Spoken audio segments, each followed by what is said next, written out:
Hi everyone, welcome to this M2D2 talk. Our speaker today is Stephan Thaler, and he will be presenting his work titled Training Neural Network Potential, Bayesian and Simulation-Based Approaches. Stephan is a final year PhD student at the University of Munich. Currently, he is a visiting fellow at Harvard School of Engineering and Applied Science. His research focused on probabilistic and physics-informed machine learning for MD simulation. Thank you so much, Stephan, for taking the time to present your work here today. Before we jump in, this talk might be a bit dense, so we take most questions in the chat, and there'll be a 15-minute Q&A at the end. So please feel free to write your question in the chat, unless it's a very small clarifying question, in which case I think Stephan can answer. But yeah, without further ado, thank you again, Stephan, and the floor is yours. Yeah, thank you very much, Prudential, for the invitation to this talk. I'm very glad to present our work on training neural network potentials. Since this is like a drug discovery motivated lecture series, I'd also like to motivate my talk here a bit with a drug discovery example. Let's say we have a target compound and we're interested in computing the binding free energy with a target protein. So for that, we can run an MD simulation. As you all for sure know, running MD simulations means we're integrating Newtonian dynamics in time. And the real main unknown here are the forces. So the main question is, how do we obtain the forces for MD? For that, we can use a force field. The normal setup of such a force field is that we have some configurational state of the system, S here. Then we input that into our model. And as an output, we want the potential energy of the state. This potential energy is a function that we usually parameterize with a set of parameters theta. Why do we predict the potential energy instead of the forces? If we're interested in the forces, so we can easily get the forces once we take the negative gradient of the potential with respect to the positions of the atoms. This way, we're guaranteed that the force field that we obtain is actually energy conserving, which is really what we want for MD. There are, however, a few more requirements for this potential energy function, and that is that we want it to be translation, rotation, and permutation invariant. So here's a very small example, like 3 atoms. Of course, the physical potential energy of the system here is very independent if we kind of move our coordinate system and rotate it. Also, we can change the numbering of the particles if it's the same particle. So we really want our force field to be independent to these ad hoc changes. Another requirement that we have is that we want interactions to be mostly local, such that we can then scale this potential energy function to a very large number of atoms. Very attractive potential energy function are graph neural network potentials. In the literature, there are already several architectures proposed, for example, the DimeNet++ architecture and GemNet from Professor Günnemann's group in Munich, also an equivalent Allegro from Professor Kuczynski's group here at Harvard. Then we also have Maze, TorchMDNet, and several other networks that I'm just going to skip here. Just note that all of the results that I'm going to show you here will be based on the DimeNet++ architecture. The benefits of using those graph neural network potentials is that they are in principle quite scalable. So they have the same computational scaling as classical force fields. However, in contrast to classical force fields, they have a high model capacity. So they're able to model many body interactions. So in principle, they can be highly accurate models of the system. Since they're so capable models, the accuracy that you can get out of these models in practice really depends on the training data that we have, that we can train on. So in principle, we've got 2 main sources of training data. First of all, we've got first principles data. We can call a computational quantum mechanics simulator to compute the potential energy and/or forces of some state. So usually that would be DiffTRe, sometimes coupled cluster. And then we can map this information that we generated on the quantum scale onto the atomistic or coarse-grained scale, where we usually run MD simulations. This is usually referred to as bottom-up training. On the other hand, we've also got information from experiments.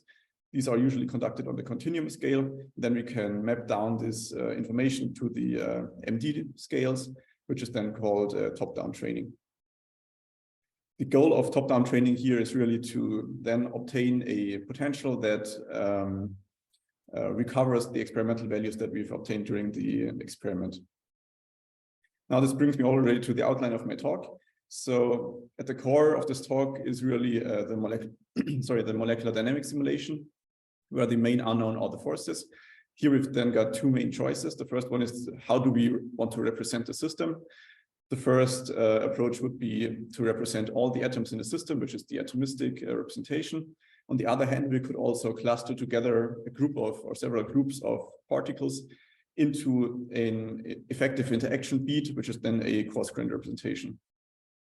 The second main choice that we need to do is which potential energy function we want to use exactly. As I already said, we want to use a graph neural network potential for that. And then the main question is, which data do we want to use to train this graph neural network potential? So the first part of the talk will be concerned with bottom-up training, where we will be concerned with trying to get a model that, for example, matches the forces of some high-fidelity model. The second part of the talk will deal with the other way around. So let's say we have experimental data. Now we want to obtain a model that reconstructs these experimental data. Anyhow, irrespective of the data type that we choose, the normal approach is to minimize a loss function. Some loss functions are shown here as example. And then the optimal parameterization that we can obtain is then this theta bar here, which is the minimum of this loss function. However, the third part of the talk will kind of relax this requirement of only using a single parameter set, because if you look here on the right, here is the posterior distribution of parameterizations of a graph neural network potential. So if we just minimize a loss, we might end up with this optimal parameter set theta bar here. However, neural network potentials are inherently very multimodal. So in principle, we've got a lot of different parameterization, which also do make sense to some degree. So here Bayesian modeling comes in. So in order to get a hopefully more robust prediction and also come up with an uncertainty for the predictions that we make, we can consider several parameterizations which are all reasonable and then take statistical averages over them. So this will be the last part of the talk. So without further ado, let's jump into the first part, which will be about coarse graining and how we can train graph neural networks for coarse-grained systems. So here's an example system of Alanine Dipeptide in explicit water. Then we like to coarse-grain the system, so we get rid of all the explicit water. Also, we can drop the hydrogen atoms. And this gives us a significant computational speedup because we've significantly reduced the number of particles in the system. Also, we can take a larger time step because the dynamics of this coarse-grained system is usually much smoother than of the atomistic one. Now, the question that comes up is, of course, how do we now get a potential that acts on these coarse-grained particles? For that, we can run our atomistic MD simulation and generate a data set that consists then of configurations of the coarse-grained coordinate and the corresponding forces that act on these coarse-grained particles. So the first method we can use for training such a coarse-grained model is called force matching. It's already quite an old method here from 2008 and even earlier. The key idea here is that we want to match the predictions of our models for one state such that it matches the corresponding target forces that we obtain from the all-atomistic model. So in order to do that, we input the configuration of the coarse-grained system into our graph neural network potential, which then predicts us a potential energy. Then by backpropagating towards the positions of the atoms, we get the forces. And from the forces, we can then compare to the target forces and get a loss function. Then it's quite straightforward. This is standard machine learning practice. Backpropagate from the loss function to the parameters, call your optimizer to get a improved potential, and then you kind of iterate on that to train your model. So this is really straightforward and standard machine learning practice here. Let's say now we finished the training and we've obtained our optimal parameter set, then we would like to run a MD simulation using this model. That's also relatively standard here. So we would start from an initial coarse-grained configuration here. Then we can call our potential to predict the potential energy and the forces. Then with these forces, we can integrate Newtonian dynamics for one time step and then get the next state. And then we kind of iteratively continue from that until we've generated a full trajectory. Now, the initial part of the trajectory, we usually throw away for equilibration. And then the remaining part of the trajectory, we just subsample to reduce the correlation between the states, which then gives us the subsample states. And then for each state, we can compute the observable and take the ensemble average over that, which then gives us the prediction of the observable that we're interested in. So for this motivation, this would be maybe the binding free energy. Then we can kind of visually compare this value that we obtained with some experimental measurement, for example, or with this coarse-graining example with the value that we would get from running the full atomistic simulation. So that's force matching. That's relatively straightforward. Now I would like to introduce also a second canonical way to optimize coarse-grained potentials, and that is relative entropy minimization. It's also a rather old method. However, it hasn't really received much attention in the graph neural network potential community. The idea here is somewhat different. So instead of matching the forces, the goal is to match directly the distributions that we obtain. So we want to match the distribution that we get with our coarse-grained model if we run an MD simulation with the distribution that we get from the atomistic model when we map it to the coarse-grained coordinates. The way we can do that is like also standard machine learning practice. If we want to match two distributions, we can minimize the Kullback-Leibler divergence. So this is like denoted here. So we want our target would be the atomistic distribution mapped to coarse-grained coordinates, and we want to map that or want to minimize the distance with respect to the distribution of the coarse-grained system that we obtain with our model. In machine learning community, this is often called the relative entropy, but it's really the same thing here. Also, if you look at the equation, it's just the KL divergence between these two distributions. So to make it a bit more concrete in the molecular modeling field, so let's say we have this atomistic data set that we generated from our full atomistic simulation. Then we can map these atomistic configurations onto the coarse-grained one using our mapping function M here, which then gives us our target atomistic distribution. To get the coarse-grained distribution, as I said, we can just call our model, run an MD simulation, which then gives this distribution here. And then from these distributions here, we can in principle compute the relative entropy, which is this KL divergence. Computing the relative entropy itself is somewhat non-trivial. What's much easier is to compute the gradient of the relative entropy, which is really the only thing we need to train a graph neural network potential. The gradient consists of two main terms. The first one is given here. This is the easier one. This consists of an average over the atomistic distribution, which we can substitute as an average over the atomistic data set that we have. And then we just compute the gradient of our coarse-grained model on the atomistic configurations when mapped onto the coarse-grained coordinates. That term here is quite straightforward. The more interesting one is the second one here. It's also a similar average of the gradients of the potential, also with respect to coarse-grained configurations. However, here we take the average with respect to the coarse-grained distribution. And for that, we're running a MD simulation to get this coarse-grained distribution. Then we just average over that and get the second term. Then we compute the gradient. And then once again, normal machine learning practice, we get the gradient with respect to the parameters, step the optimizer, and then we kind of continue with that. The second term is really the expensive one because here this forces us to run a MD simulation at each optimization step, which is somewhat computationally expensive. And this might also explain why it hasn't gained as much attention as force matching. This is a bit more involved to code. Before I go into the results, one more quick note about some practical considerations when training graph neural network potentials. What many groups do is not train the potential directly, but really add to the prediction a priori fixed potential, which is usually a classical potential. And it's fixed, so we're not optimizing that.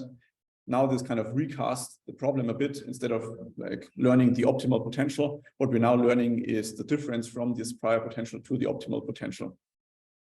Also, to avoid any confusion, this is really not a Bayesian prior here. It's really just a physics-informed initialization of the training because we can include some a priori known physical properties. For example, that atoms should repulse each other, which then the model doesn't need to learn from the data, which is of course then simplifying the training a bit. So for relative entropy minimization, this is really the core purpose of the prior to accelerate training, because initially if we randomly initialize our graph neural network potential, then it's mostly predicting random forces in the beginning, and this trajectory is really not close to the one that we're looking for. If we, however, add this prior potential here, then mostly in the beginning, the prior potential will dominate and generate a more reasonable trajectory, which then accelerates training.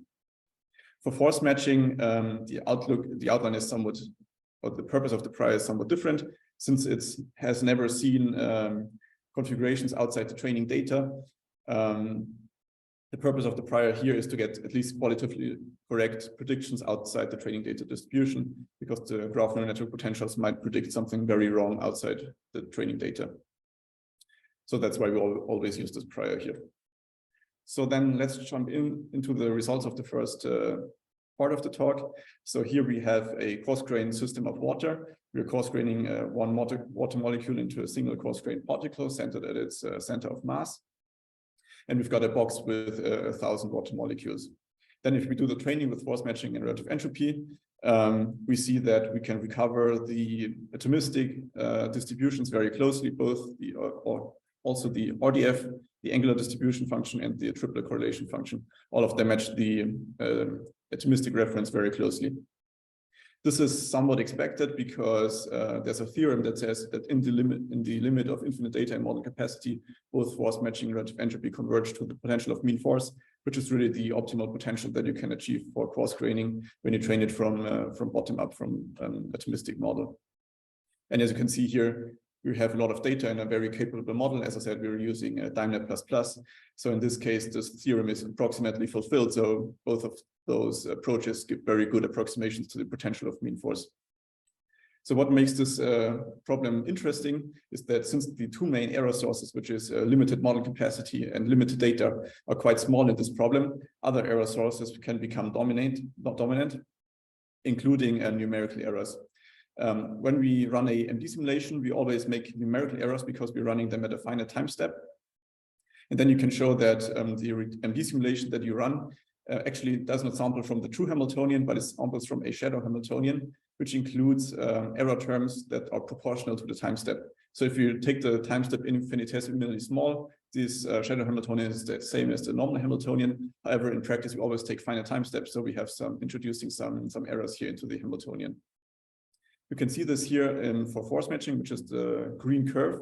If we run the simulation after training at a small time step of 2 femtoseconds, we have this error here in the RDF, ADF, and TCF. Then if you increase the the time step in the MD simulation, the error increases quadratically, which is expected from theory because the velocity valley integration scheme that we're using is a second order accurate scheme. So this is pretty much as expected. Now, what's really interesting is that if we run the application MD simulation at the same time step as the MD simulation we use for training the relative entropy model, then we get the blue curve down here. And you can see that here the error does not increase as much as with the force matching. Actually, it barely increases, maybe slightly here.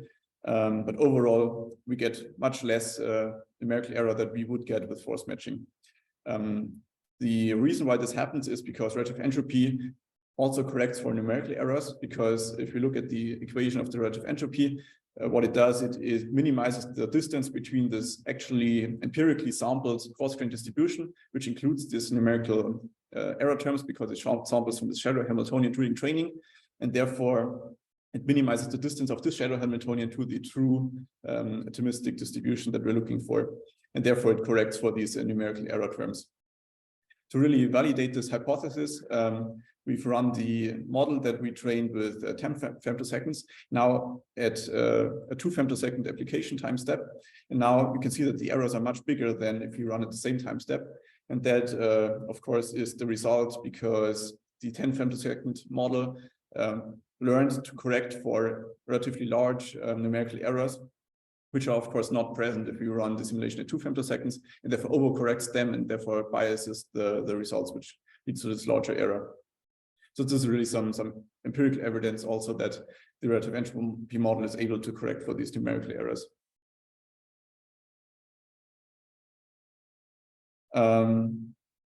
Then we've got a second example. which is now the first one was basically in the unlimited data or very much data regime. So now we've got an example more in the limited data regime. We've got Alanine Dipeptide, which I've already introduced it before. We're looking at the quality of results by looking at the dihedral angles phi and psi. And here we've plotted a 2D histogram of the atomistic reference. So we run a fully atomistic with explicit water and MD simulation with Alanine Dipeptide and record the dihedral angles. And we get this result here. Then we use this data set and train with relative entropy and force matching. And then we get these results here. So relative entropy, as you can see from your eye, it's very close to the atomistic reference. While with force matching, we make some more errors here, especially in this alpha R prime prime and in the C5 region. So these errors here are just put now into a scalar. So we computed the mean squared error of this spin with this histogram with respect to the target one. And you can see, as expected, the relative entropy has smaller error than the force matching one. This can be partly explained by higher data efficiency of relative entropy minimization, which we tested by increasing the data set size by a factor of 10. So instead of using like 100 nanoseconds of atomistic data, now we use 1 microsecond of atomistic data. You can see that the force matching error still improves. So it can really benefit from more data still. On the other hand, relative entropy is already flattened out, so it really can't benefit more from more data. So we really tested the data efficiency of relative entropy by then decreasing the data set size to only 10 nanoseconds of atomistic data. And still we get quite accurate models. And this is quite noteworthy, I guess, because now with only using 1% of the data of force matching, we can still get a model that gets better free energy surfaces. Okay, that concludes the first part of my talk. So let me just recap a bit about bottom-up training. The advantages are that we can generate all the data we need in silico. Also, if we have a very powerful model and we can generate sufficiently amount of data, then in principle, the neural network potential that we can obtain from that should reproduce all of the structural and thermodynamic properties of the data generating model. However, there are also a few disadvantages.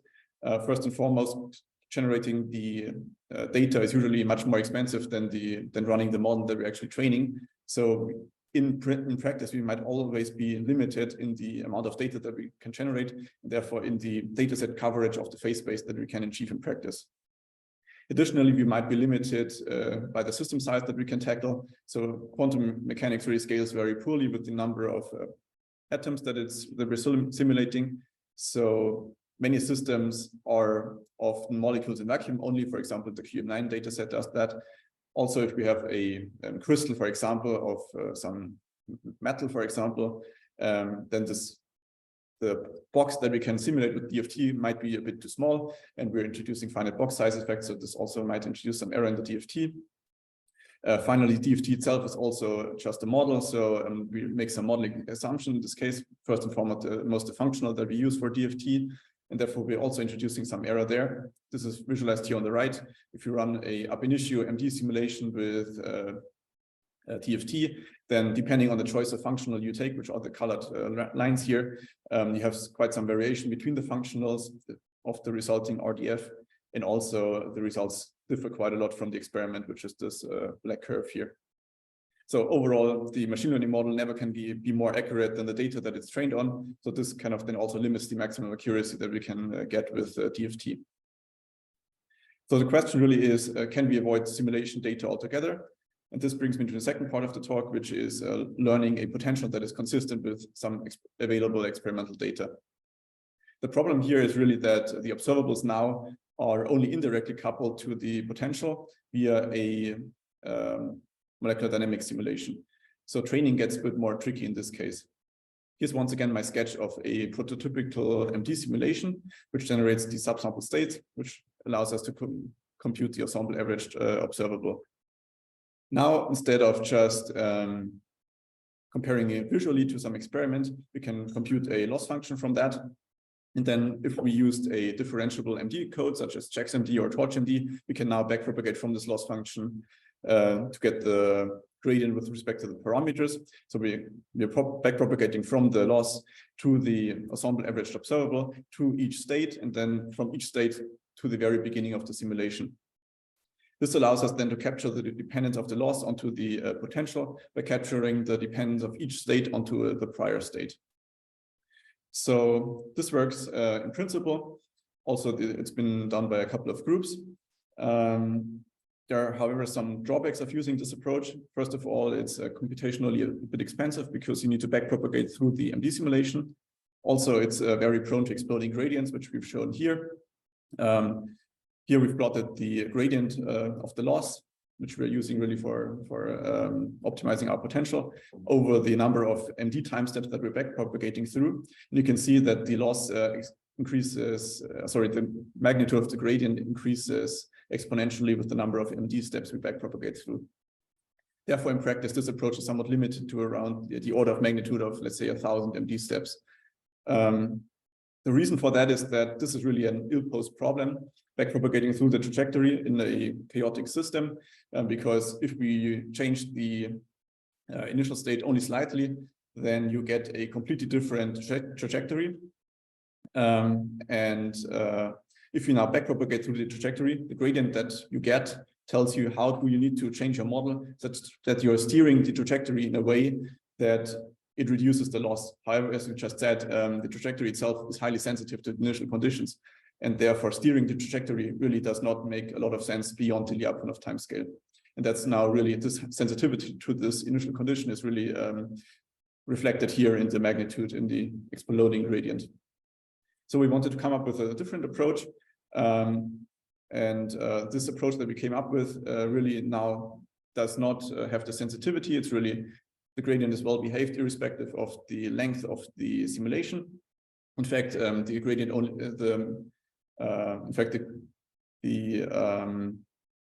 the predictions only get better, or the gradients only get better the longer the trajectory is, because we're reducing the amount of noise in the observables that we sample. So we wanted to avoid this backpropagation through the simulation, so we came up with a different differentiation path. We're building on perturbation theory, which is really an old theory from the 50s. And this tells us that we can compute the observable of some potential U theta based on samples of the system that we generated with some reference potential U theta hat. And then we need to reweight the samples such that we can adjust for the changes in the probabilities by using U theta instead of U theta hat. We know that in an NVT ensemble, the distribution is given by Boltzmann's distribution, which is depending on the potential. And then we get these reweighting weights to adjust for these probabilities. And then with these reweighting weights, we can reweight our observables to get the ensemble average with respect to our, the potential that we want, which is U theta. Now, what's interesting about this equation here is that it gives us a direct relation between the average observable and our model parameters theta. Now here, if you look at this equation, it doesn't contain any MD simulations, so we can use this for backpropagation. Now let's see how this works in practice. So we start by taking our potential, let's say the initialized one, then we generate a MD simulation from that. Then we can subsample this MD simulation to get these subsample states. Then we can once again compute the potential energy of each of these states to compute the reweighting weights. Then we can get from these reweighting weights the ensemble average of the observable, which then allows us to compute the loss, which is really just a mean squared error between the predicted observable and the experimental one. From that, we can now backpropagate all the way from the loss to the ensemble average of the observable to the reweighting weights, now to the potential, which, as I said, consists of a graph neural network potential and a prior potential. Since the prior is fixed, we don't need to backpropagate through that. So the backpropagation really ends here after the graph neural network. Now we've done the backpropagation. We got the gradient with respect to our parameters. Now we can call our optimizer, get an updated potential. Then since we changed the potential, now we need to recompute these potential energies, recompute the weights, also recompute our estimate of the observables, and then recompute the loss and kind of continue with that. You can continue all the way until we've reduced the sample size too much, such that the statistical error is too big. And at this point, we need to recompute the trajectory from the current state of the model, get a new trajectory, and then we kind of keep iterating there until we've converged. So if you've seen now, we can train the model without differentiating through the simulation. Therefore, the gradients that we obtain are stable. We have small memory requirements since we don't need to save everything we do on the MD simulation. Also, we get a 2 order of magnitude speed up over backpropagation through the simulation for computation of the gradient, because we're only taking the gradient with respect to the potential of subsample states, which you usually keep every 100th or 1,000th step. So you don't need to backpropagate through all the steps that you generate during the MD simulation. Also, we can sometimes reuse the trajectories we generate here with this reweighting approach, which also saves some compute. Finally, I would like to note that here it really doesn't matter which method you use to generate this trajectory. You could use vanilla MD, which we did in this paper. If you're more into a Monte Carlo, you can also use Monte Carlo there, or some enhanced sampling scheme if you want. So let's look at the results if we train DiffTRe or train our models with DiffTRe. Here we've got once again an example of coarse-grained water. So we're using the diameter ++ model. As prior, we used the repulsive term of a Lennard-Jones potential. And our goal here is to reproduce the experimentally observed radial distribution function, angular distribution function, and the pressure of water. You can see here that if we only use the prior term, which is this repulsive term, of course, the RDF and the ADF are quite a bit off of the experimental target. And then if we kind of iteratively train our model, you can see that we recapture the experimental target. So here's a visualization of the training process. We start mostly from the prior, because initially the model mostly predicts random stuff. And then we compute the gradient with DiffTRe, update our model. Then we get new estimates of the observables, which are plotted here for each update step. Then we kind of continue with that. And then let's say after 20 updates or so, we're already approaching our target a bit more. Then after 50, it's already relatively close. After, let's say, 100 steps, now the pressure has completely converged. RDF also is quite close, ADF is quite close, and then we just continue until, say, 200 update steps to really get the maximum accuracy we can get. And then we're pretty much done. Of course, this does not only work for coarse-grained models and also not only for fluids, we can also do it for atomistic models and solids. So we tested this here for an example of diamond. Here on the left, you can see the simulation box, which is it contains 1,000 diamond atoms with periodic boundary conditions. For that, we used once again diameter ++, and as prior, the Stirling-Weber potential for silicon. We specifically chose silicon because we wanted to make it a bit harder for us and not choose the Stirling-Weber potential for diamond. Then our goal was to get a model that reproduces the experimentally obtained elastic stiffness tensor, and we also wanted to have the crystal in a stress-free state. So we also had a target on the stress. Now you can see in the beginning, the Stirling-Weber prior is quite a bit off of the targets. And then after a few hundred updates, we're slowly converging to the experimental value. So now to recap this top-down training with DiffTRe, we have the advantage that we can get a model that is really consistent with the experimental data, where we do not rely on any high-fidelity simulations, which might constrain our accuracy. However, there are also a few disadvantages. First and foremost, or only first, not foremost, DiffTRe is not applicable to dynamical properties, because due to the reweighting, we're kind of losing the time dependence between the different states. Therefore, we can't train dynamical properties with that. However, that's not too bad, because dynamical properties are usually observed on small timescales, much smaller than the Lyapunov timescale. Therefore, backpropagation through the simulation is really sensible in this case. The more severe disadvantage is that we don't have any guarantees for out-of-target properties, so we're only guaranteed to reproduce the targets that we train on if we are only training on a sparse set of experimental values. You can see this here in the diamond example once again. Now we trained the example, the potential from 5 different randomly initialized parameter sets, and then we've done the DiffTRe training. Now all of these models reproduce the experimental stiffness as well as stress. However, if we now compute the phonon density of states for these 5 models, we see that they vary quite a bit from each other, and in particular also vary from the experimental true values. So this really shows us that, of course, the model is a bit under-constrained when we only match a few experimental observables. This now kind of is already the motivation for the last part of the talk, which is uncertainty of quantification. So as we've seen, if we train top-down, we don't have much guarantees for held-out observables. So we might be interested in getting a UQ estimate on how much we can still trust these held-out observables. If we train from bottom up, there might be a problem that we might have left the training data distribution, but the model might have been inaccurate, and we would like to know, did this impact the resulting ensemble average that we're looking for? And finally, a common problem is also that we might apply our model at some, or train our model at some thermodynamic state point where we generated some data. However, now we want to apply it at a different state point. Of course, this introduces some error, and we would like to know, can we still trust our prediction? How big is the error probably?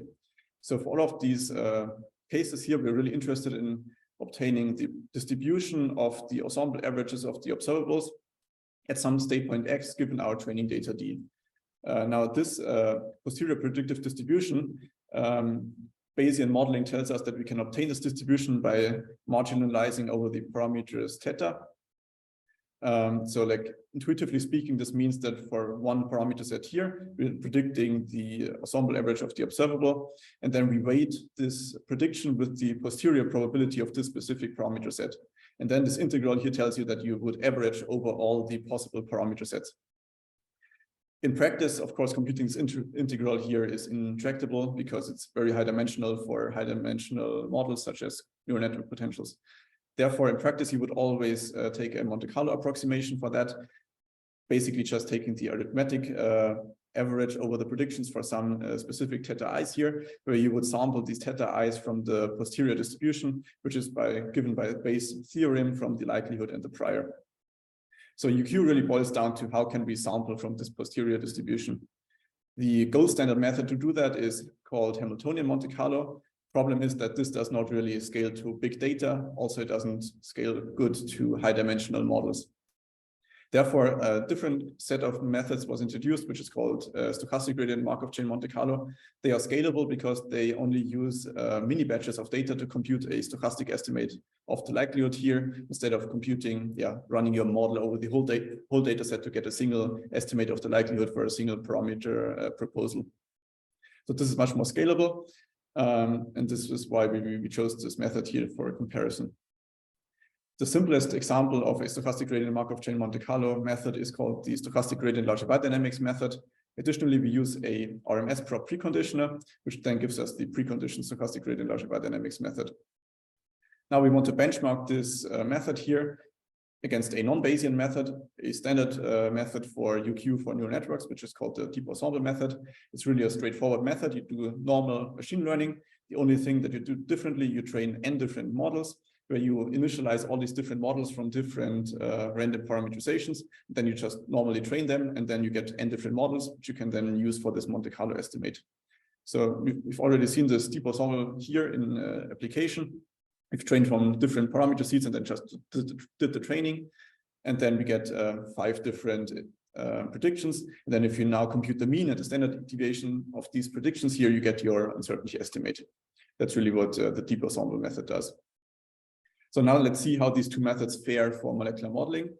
For that, we started with a toy example, in particular the Lennard-Jones potential, where we trained a fully connected neural network potential, which is just a single layer, 64 neurons, so the simplest one you can think of. To make it a bit more realistic, we embedded the radial distances in the radial Bessel functions, which is then a bit more similar to the DimeNet that we're usually using. Now, if we train, let's say with the deep ensemble, we train 10 different models, then all of these models agree as expected on the data because they are trained on. However, due to the different random initializations, they converge to different peaks of the posterior, which then manifest themselves by different predictions when you're outside your data distribution. Here you can see where we've plotted all of these 10 models here, which are the light blue curves. And due to the variance here, this tells us that here we're very uncertain and we should generate more data here. So capturing multiple posterior modes really seems to work well for predicting the epistemic uncertainty outside the data distribution. Instead of visualizing all these curves here, we now made it a bit simpler and just plotted the mean and plus minus 1 and 2 standard deviations to get an estimate. So this is the same data as here. Now we compared the deep ensemble method to, first of all, the gold standard Hamiltonian Monte Carlo sampler, specifically the no U-turn sampler. Here we've been using 10 Markov chains. Additionally, we want to compare it to the PSGLD method, once with a single Markov chain and once with 10 Markov chains. As you can see, all of these models are able to fit the data quite well here on where we have data, and they all agree that here we have very small uncertainty, which is exactly what we expect. However, it gets interesting if we go to out of distribution data. So here, for example, we didn't give any data, then the gold standard, as well as the deep ensemble and the multi-chain PSGLD all say here we are very uncertain. So here the practitioner should really generate more data at these state points.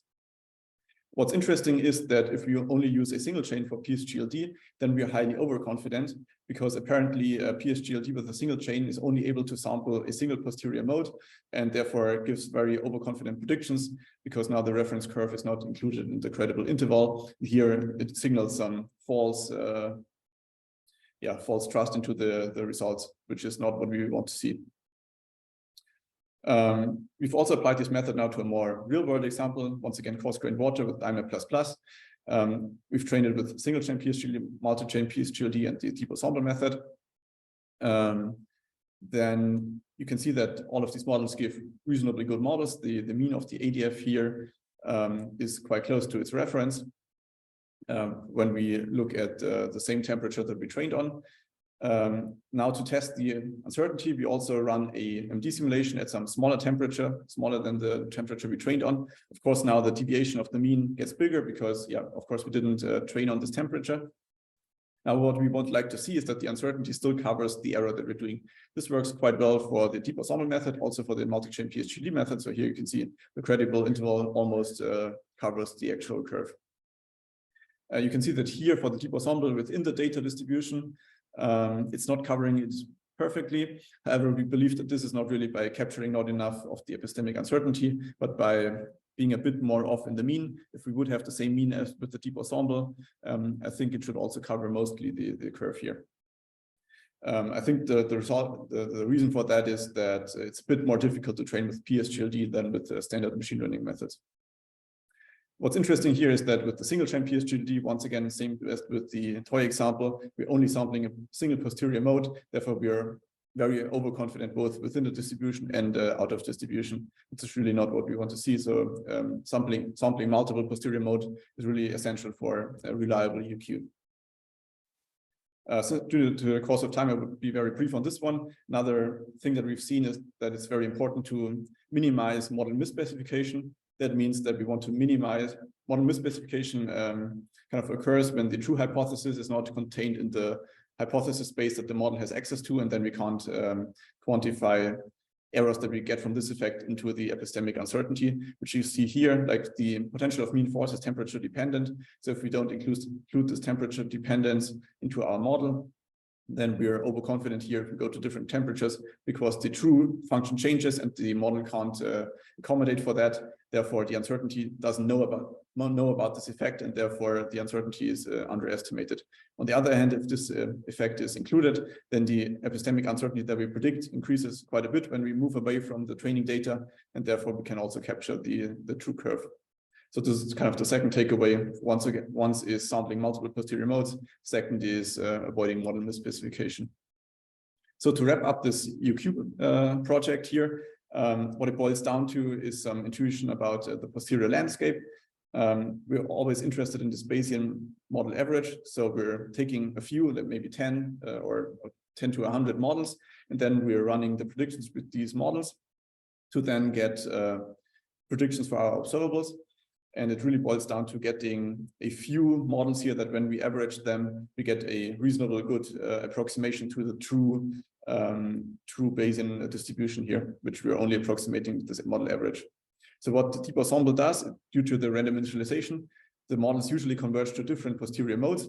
And therefore, what we basically do in a Bayesian view is we're averaging several approximate maximum posteriority points here. However, we can't really sample the volume of the posterior. We're really constrained to the maximum peak here with the deep ensemble method. On the other extreme, we have the single chain PSGLD, which can sample the volume of the posterior due to being a Markov chain Monte Carlo based method. However, we empirically have seen that we're only sampling a single a single mode of the posterior, which is not sufficient for accurate UQ. Kind of a compromise between the two is multi-chain PSGLD, which allows us to sample multiple posterior modes via multiple Markov chains. And additionally, we could sample also the volume of the posterior, which has some theoretical advantage.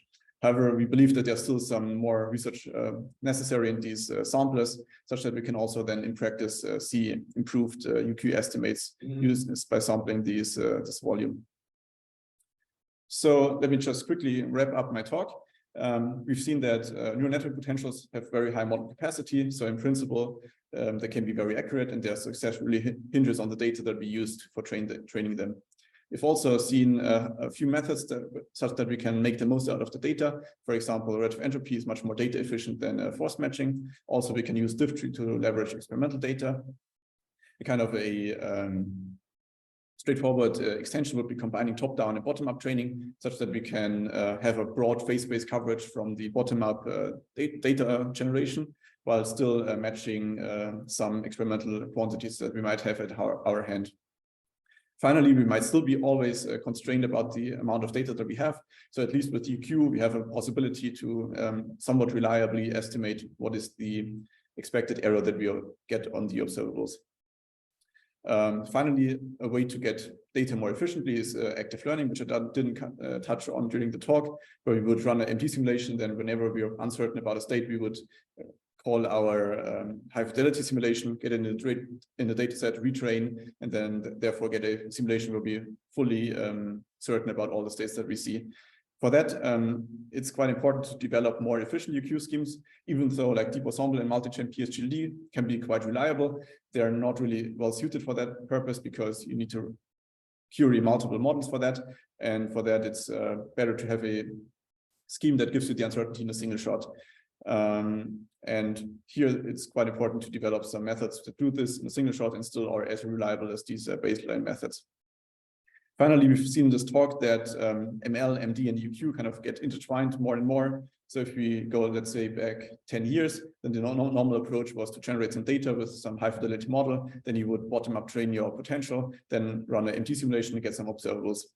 Now we've seen that we can also use the MD simulation for training. So we've got another feedback loop here for DiffTRe and relative entropy, where we really use the MD simulation also during training. And then we can also use UQ and active learning specifically to couple MD simulations with the data generation, get more efficient data generation. And I would guess that in the future, this coupling here will just continue to get really the most out of the data that we have and also get the most out of the computer resources that we have at our hand. So this is really the end of the talk. I'd like to acknowledge my collaborators. First and foremost, Professor Zavadlav, my supervisor, and also 3 of my former or current students, which are Maxi Stubb, Gregor Döner, and Paul Fuchs, who helped me with the relative entropy minimization project, the scalable Bayesian UQ project, and the stochastic gradient samplers. So yeah, that's the end of the talk. Sorry, this was somewhat of a fast ride here. So now I'm really thank you for your attention, and also I'm going to look forward to answering the questions that you already put in the chat. Perfect. Thank you so much, Stephan, for the great talk. We can jump right into the question. I will let you kind of manage that as you want. Right. And so after we go through the question in the chat, then we can ask more questions by people raising their hand.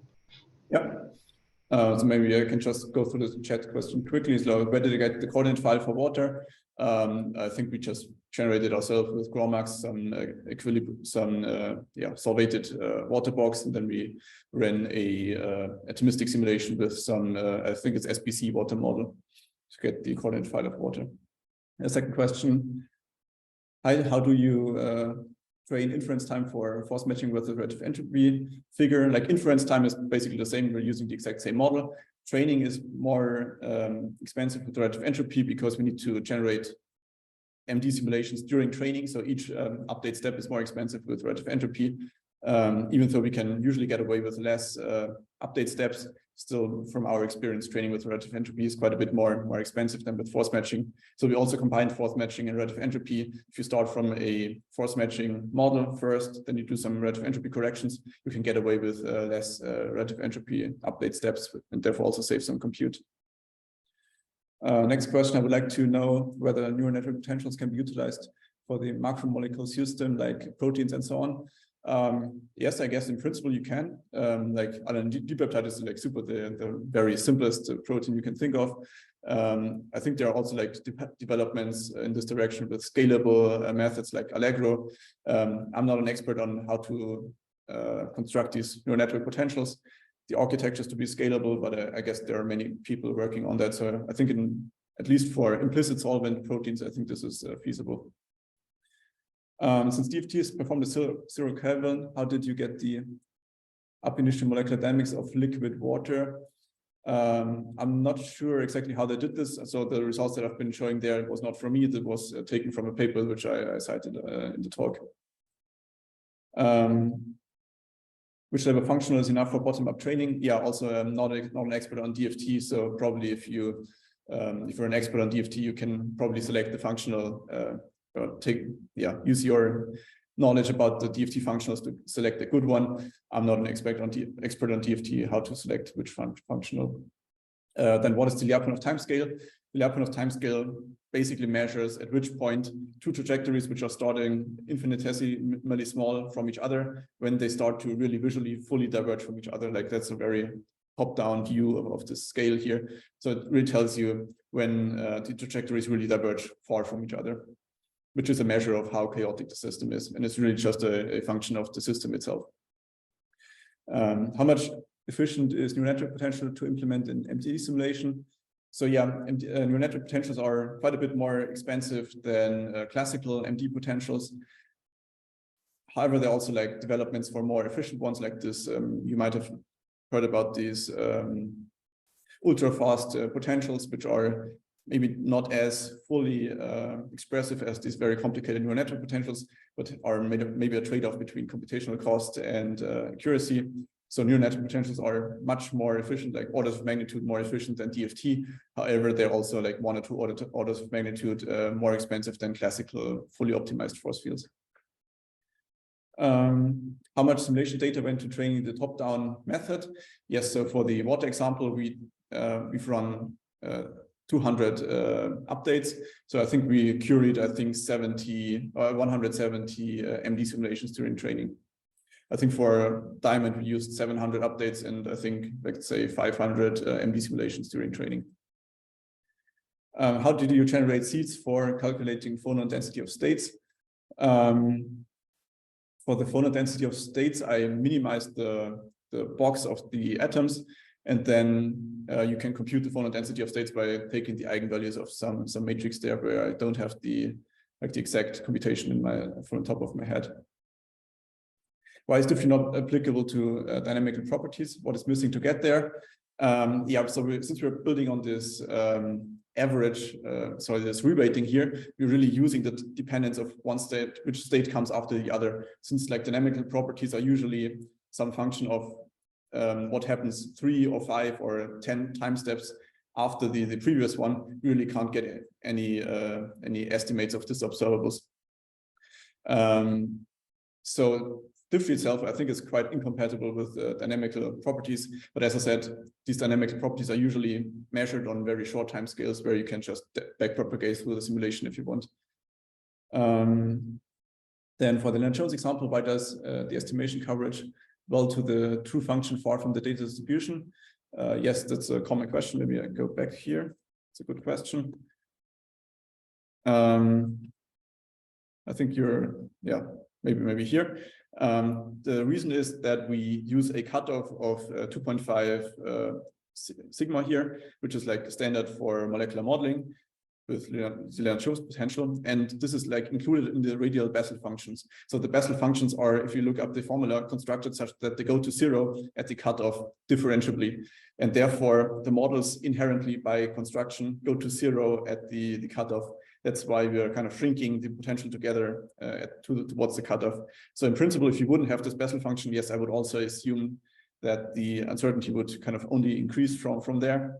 But since we have included this into our model, which I think is a reasonable assumption that if two particles are very far away, that the interaction should be 0, then you get this term here, which then shrinks the uncertainty back towards 0 because it's just inherently included in the function.